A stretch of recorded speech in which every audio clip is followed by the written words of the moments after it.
Thank you for joining us on this podcast. This is the Talk Cafe, and this is where we feature newsmakers, both the contemporary ones and the old breed, who have been around for a while. Today we have one who cuts across both contemporary guest and an old breed. He's an academic, an author, a former commissioner in Old Oyo. What else can I say? He's a father. If you did economics at the O level a couple of years back, if you're within the age of 40 and above, you must have read his book at the secondary school level. That is O level economics for West Africa. The person I'm talking about is Dr. Olaiwola Adejare Lawal. You're welcome to this podcast. Thank you very much. It's called the Talk Cafe. You're welcome to the Talk Cafe. Thank you very much. Now, when I came in, I've not seen you in almost 40 years, over 40 years now. We met when I was very young. Yeah. And I was surprised, at your youthfulness. You're still straight. Thank God. What's the secret? It's the grace of God. It's the grace of God. I cannot subscribe to my style of life, but it's the grace of God. People who are not up to 80 cannot be active as I am, but I thank God. It's just the grace of God. It's the grace of God, but there must be some habits that you practiced in the past and they're still practicing now. Well, one of the key things that I always try to keep myself busy, and I think academics. My library is my second home. I don't drink, I don't smoke, and of course I'm not a womanizer. So to some extent, I think all these things help me. But generally speaking, it's just the grace of God. And I must also say that where I can relate it to my family history. My family, particularly the mother side, we also go very old. So it's in the gene? It's in the gene. We go very old, My brother died, I was at 94. My mother died over 100 years. I think its element of gene is there. But all said and done is the grace of God. Right, an element of gene. But if I pick some points from what you just said now, you do not drink, you do not womanize. All of these things boil down to discipline. You would want to say that there's a relationship between discipline and staying healthy? Yeah, I think there's a relationship between discipline and staying healthy. You see, those who drink excessively, I doubt very much they can live long. And particularly if you smoke, and it's written clearly that those who smoke die very young.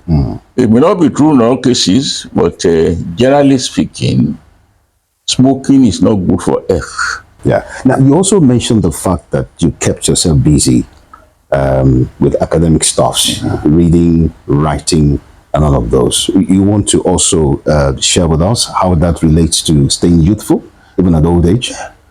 You see, as I said earlier on, my library is my second home. Immediately if I'm bored, I go back to my library and be reading books. That relieves me a lot. I don't get bored, except if I don't go out, I be in the library reading all sorts of books, not economics alone, but all sorts of books to increase my knowledge and to get new ideas. This is the age of technology. Economics is changing every day. So I have to be reading new ideas, new textbooks, that's why I'm able to write. If you want to be a good author, you must be a good reader. I was going to ask you, because you've also said it now, that anybody who's aspiring to be a good author must also be a good reader. Awesome. And now, I wanted to use the opportunity to encourage our young ones, the younger generation. You know, somebody said, if you want to keep something from an African first, and for any young person these days, you hide those things in books. And so this generation is a generation of the internet who don't pay any respect to reading of books. What would you say to them? It's unfortunate. It's unfortunate. That is why we don't have people of high quality, because people don't read. Many people don't read. You see, it's very important to be reading, but unfortunately, the use of this internet, telephone, and so on has taken a lot of us, the time of our students. In developed countries, in those days, when we are traveling the train, you see people reading no. But nowadays, people don't read. Even people don't buy books, and that is a lot of knowledge is hidden from Africa because we don't read. From birth to death, one should be reading. It's very, very important. You must be accumulating knowledge, improving your knowledge, having new ideas, be creative. It's through reading that you can be very creative. Without reading, you can't be very creative. Can we say that your appetite for reading was what was responsible for your writing another books to celebrate your 85th birthday, essays on economic issues? But I would have thought that you would have retired from writing. No. You see, I have rare appetite for reading. I remember those days when I was in secondary school, I can read the whole book in 1 week. I'm a fast reader. And I discover, even during my examination period, that the more I read, the more I'm able to write. So it's very, very important to be reading. If you don't read, you don't have knowledge. If you want to improve your knowledge, you continue to be reading. And that's why after 80, I continue reading. You didn't stop reading. I didn't stop reading. You were not tired of reading. Yeah, I was not tired. Even at 80. Yes. And I returned to university, Osunste University, after 80, or towards my 80, to teach. After 80. After 80. You still had the strength to teach at 80. I still have the strength to teach. And you had the intellectual capacity to deliver. I don't have any problem. I'm also reading and I understand. Because this thing I started when I was in my youth. In my youthful days, I love reading and I love writing. And it has helped me a lot. I give a very little example. When I finished my first degree at University of Ibadan, I taught briefly at Akinwum. That's where I started producing my books. But fortunately, I went to Sweden to have my master's and PhD. I discovered that they write a lot. On any project, you must write a paper. On any project, write a paper. So that was not strange to me. When I was in Sweden, it was not strange to me. Any course I take, I will write a paper, either jointly or individually. So writing has become part and parcel of my life.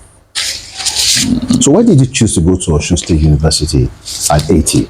I think, I lost my wife. Wow, so sorry. At a very old age, I lost my wife, and I felt so lonely. And the only thing to console me is to go back to academics. And my children, particularly my daughter, Professor Owuseni, advised that I should go back to academics to make my life meaningful and very useful. So I decided to go back to Osun State University. I decided to go to many universities, but I decided to go to Osun University. But interestingly, when I got to Osun University, the first vice chancellor of Osun State University, I can't remember his name, was my A-level student at the Polytechnic Ibadan. Wow. So he received me gladly. The first day we met, he received me gladly and called all the deans of the department and so to introduce me. He gave me full introduction, and immediately I started working. He just called the HOD economics that he's sending the big fish to him. And when I got there, the man was happy. So I was appointed as an adjunct senior lecturer. Adjunct senior lecturer at 80. At 80. How did you feel doing that? I was so happy because I was very agile. I was so clear about me. I'm very happy because I can do the job. And I love mixing with the students. Students, they are my assets. I love mixing with them. And I remember when I got there, I discovered that some of students have problem of the language. Many of them do not understand language. You know what I did?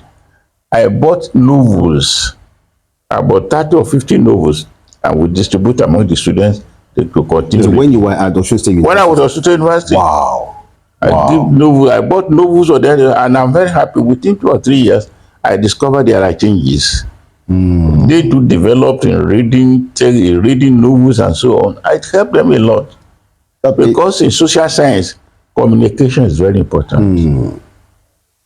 Very, very important. That pays credence to what you just said, that reading is key.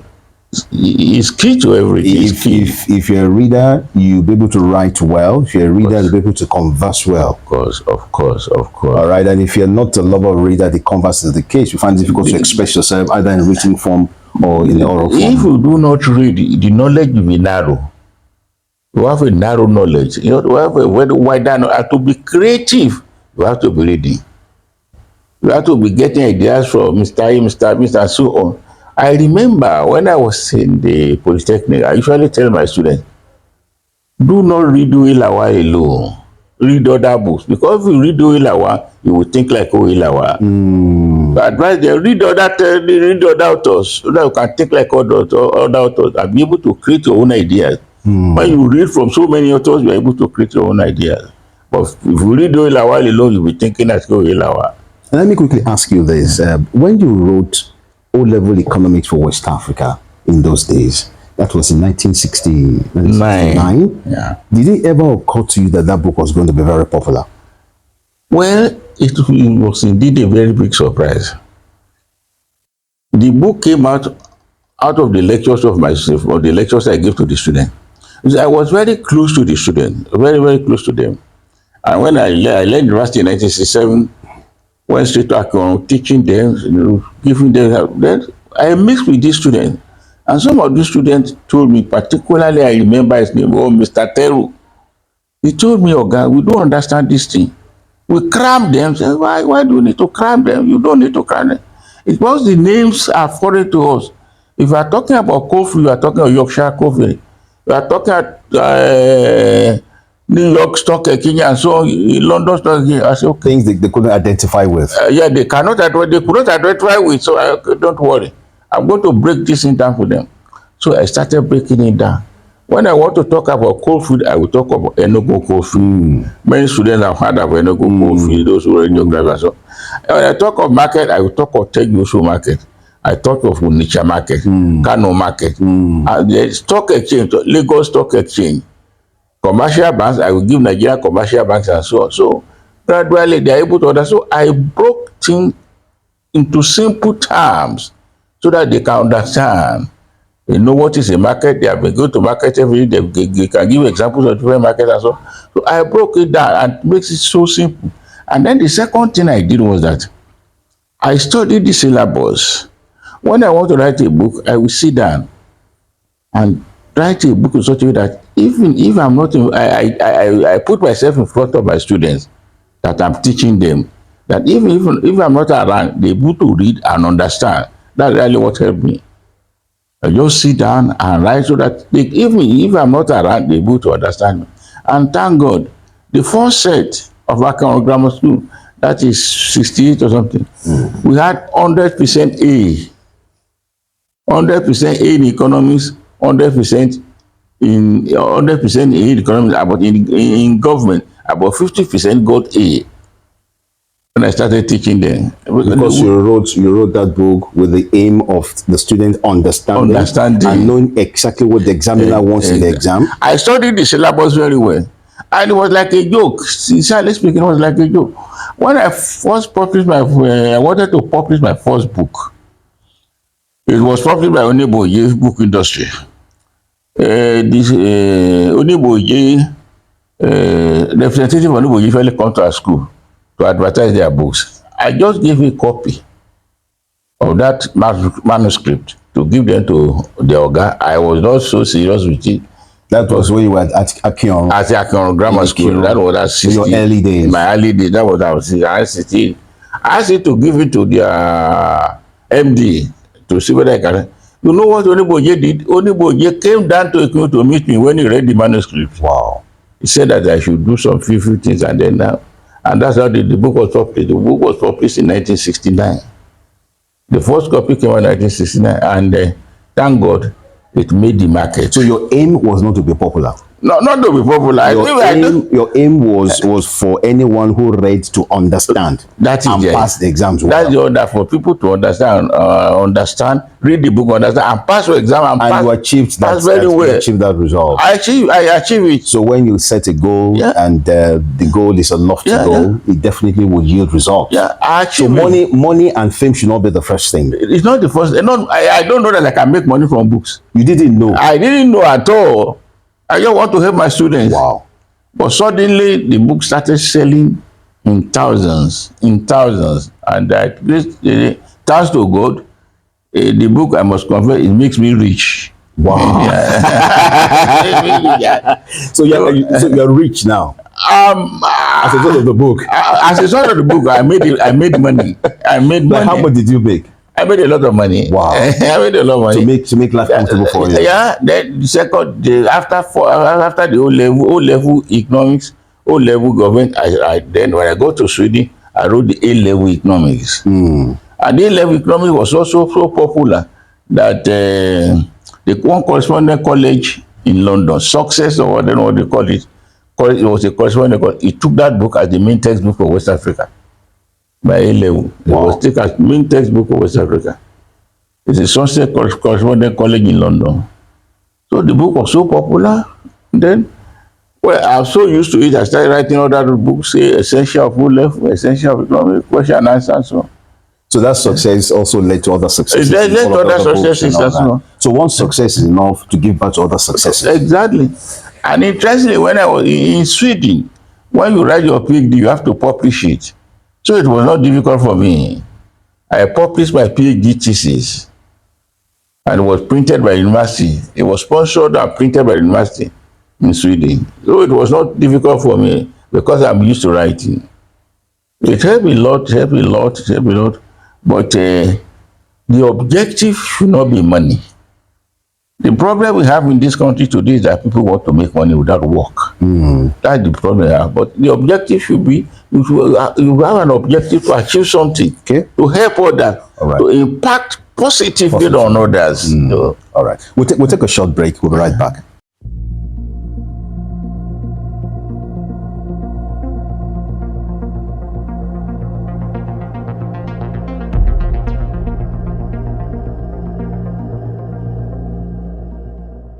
All right, thank you for being there. This is still Talk Cafe on this podcast, and we still have with us our guest is Dr. Olaiwola Adejare Lawal, an author, an educationist, an academic. He still taught at 80, and he was a former commissioner in the old Oyo State. He's been fielding questions on sundry issues on this podcast, and we're still going to be asking him to field more questions on this podcast for this season. Now, let's talk about your new book that's talking about essays on economic issues. You told us that that's a compilation of some of your lectures while you were in Sweden and some of your lectures while you were in Nigeria too.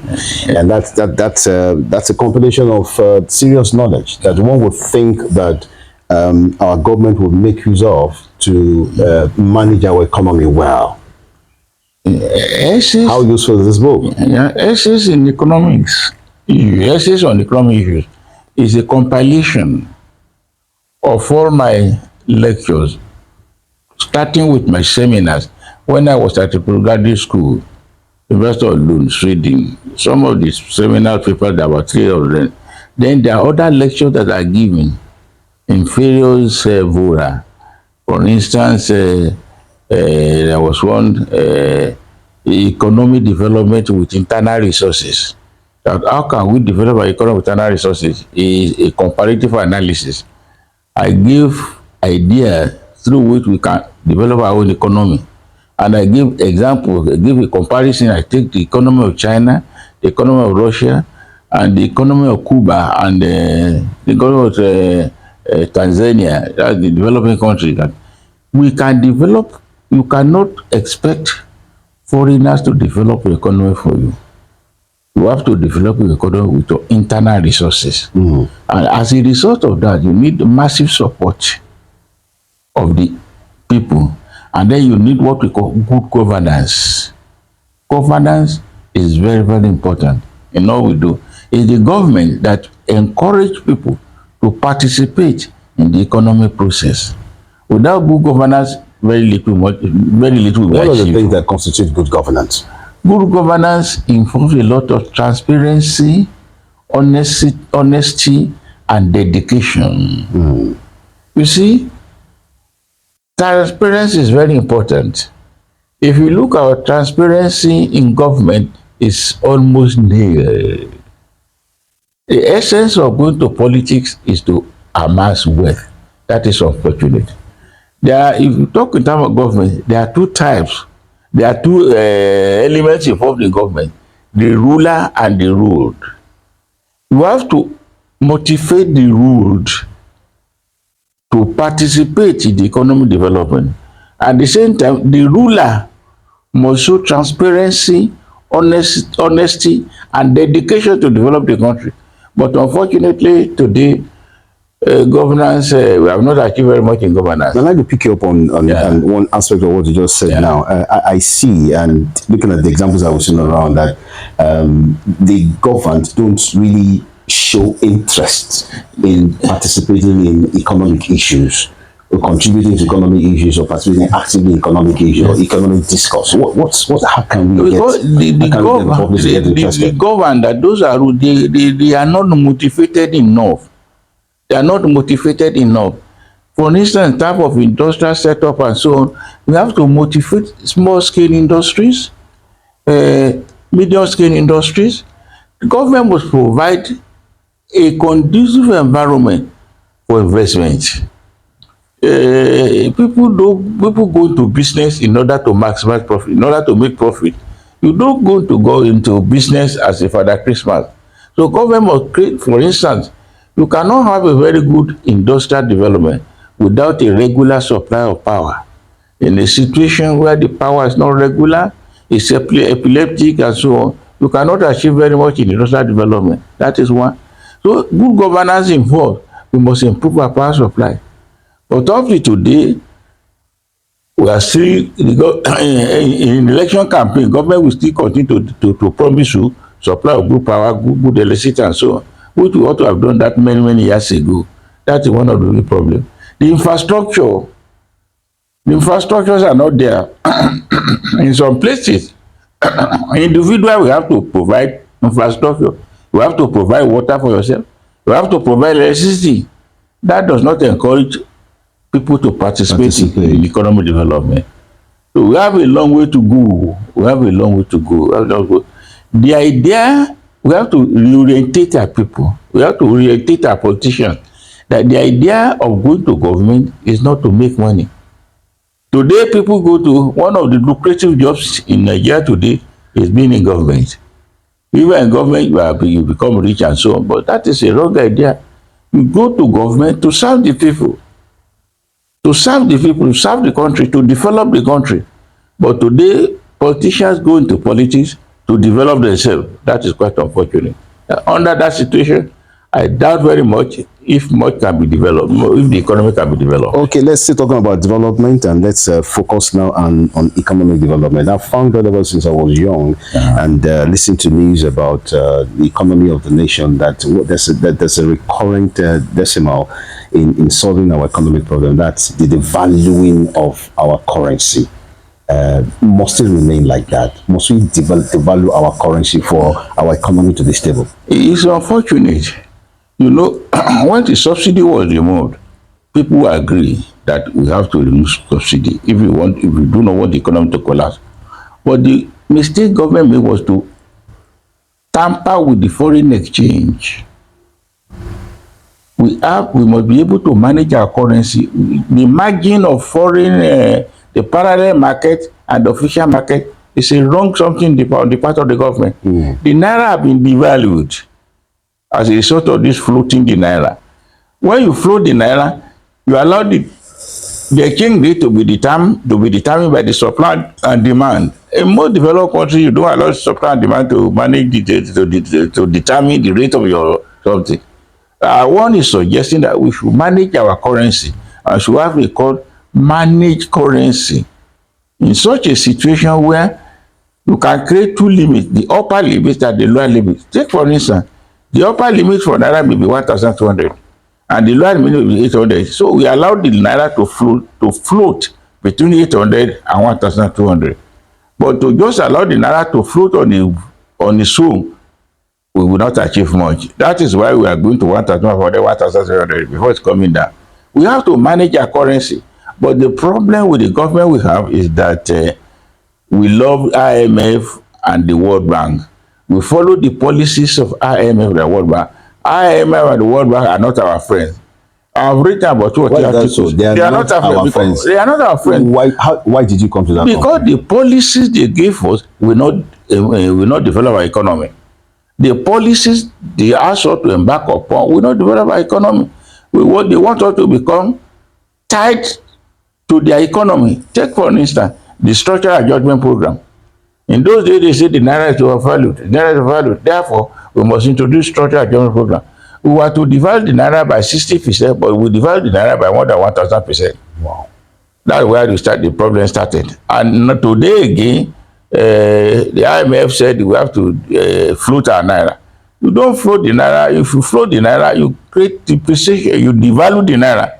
And as it is today, the naira has been over-devalued. And that is why we have inflation. If we can manage our foreign exchange, you can manage the rate of exchange, prices will come down. And the individuals will benefit, and then the inflation will go down. Cost of living will be reduced. But with this exchange rate, very little can be achieved. The government cannot achieve much. The prices will continue to rise with this foreign exchange. Government needs to do something about foreign exchange if we really want to generate development. Okay, let's quickly talk about what's called the Japa syndrome. A lot of people feel this economy is not conducive. They're not thriving in this economy, so the next thing to do is to look for a greener pasture outside of Nigeria, and it has resulted in what is called Japa syndrome. What impact has this had on our economy? Well, is it good? It's not good for our economy. If you take for one sector, for instance, let us look at the health sector. Many qualified doctors have gone away. They have run away because they are better paid in developed countries and so on. So we cannot, but one need to emphasize that we cannot leave the development economy to foreigners. If we all run away, then there will be a problem. The economy will develop. So it is necessary for government to create a conducive environment, a very good environment, which will encourage people to stay at home, not to run away. To stay at home and not to run away. Where people can travel, but let the percentage of people that will be traveling will be very, very small. It will be very, very small. But here, where everybody wants to go away, because of the poor situation in the country, is not good for the economy. Government must do something about it. All right, it's been nice talking to you, and I know that if you're taking on so many issues, you have plenty of things to say to us, on and on and on and on. But I want to know, how do you unwind? Interestingly, I don't go to parties very often, but once in a while, I go to parties where if a friend's daughter is wedding or anything, I go to occasions like that, but not very much. I stay at home, and if I'm bored, I go to my library. And when I talk my library, I go and sleep. Your library is your best friend. My best friend. Now let's talk about old age in Nigeria. I'm really interested in the welfare of the senior citizens in Nigeria. If I come across anybody from 60 and above, I want to know how the person is faring and what the impression of the person is about the welfare of the senior citizens in Nigeria today. Now, this stage of life is a stage where an average senior citizen is weak physically, is weak financially, is weak health-wise, and yet it seems as if nobody is paying attention. Government has set up a center, a national center for senior citizens in Abuja, but is this enough? What's your impression about the welfare of senior citizens in Nigeria today? The welfare of the senior citizen is not properly taken care of. You have many retired people who cannot get their pension payment and so on and so forth. The government does not take care of the old people. Take for instance, with the inflation now, there are some drugs that old people need. Take hypertension drug and so a lot of other drugs. They don't have money to buy it. I think what government should do now that when a man starts a job, you should tell him to prepare for his pension, to prepare for his retirement. We should prepare for retirement. Unfortunately, the pension given to these old people is not enough, except those who invest when they are young. When we are young, it's very, very important to invest. Invest in land, invest in buildings, and invest. Businesses are not so good in Nigeria, but you can invest in shares, you can invest in buildings, you can invest in land and so on. So that at your old age, when we are no more working, there will be sort of income. It is necessary to have 2 or 3 sources of income besides your salary. 2, 3 streams of multiple sources of income. That's the important thing. Multiple sources of income. And one of them is publishing. One of them is publishing. Yeah, one of them is publishing. You have to prepare for it. And interestingly, the money you get from other publishers should be invested in. I encourage people to invest in landed property. Build houses if you have the money. They will yield when we are old. Most of the old people today, they live on their buildings and so on and so forth. So if you do not invest when we are young, it's very, very difficult to live a very good life when we are old. One cannot depend very much on the children. The children, they themselves have to combat with their own life. They have to take care of their own parents or their own family. So one should not embark so much on depending on the children. So how do we take out, how should the ones who, for instance, maybe out of an omission or commission did not invest in 30 seconds? What happens to them? Who takes care of them? If you do not invest, if you do not invest, there's problem for them because the pension received is not enough. So they are doomed. They are doomed. There are many people old people are suffering in Nigeria today. Yeah. Okay. Well, all people are suffering, and the only way out is if you're still strong enough. Please ensure that you invest, so that your old age will be an exciting old age. I've been talking to a successful senior citizen in Nigeria, in West Africa, and in Africa, and in the world. A renowned economist, a father, an author, a publisher, Dr. Olayiwola Adejare Lawal. It's been a pleasure talking to you on this podcast, The Talk Cafe. We hope to be able to come back to discuss other sundry issues with you. We've been talking around publishing's experience as a teacher, the books as reading so far, and all of that. And it's been exciting being with you on this podcast. Thank you so much, sir. Thank you very much. I'm very grateful for having you here. Thank you. Thank you. And a big thank you to the producer. See you again.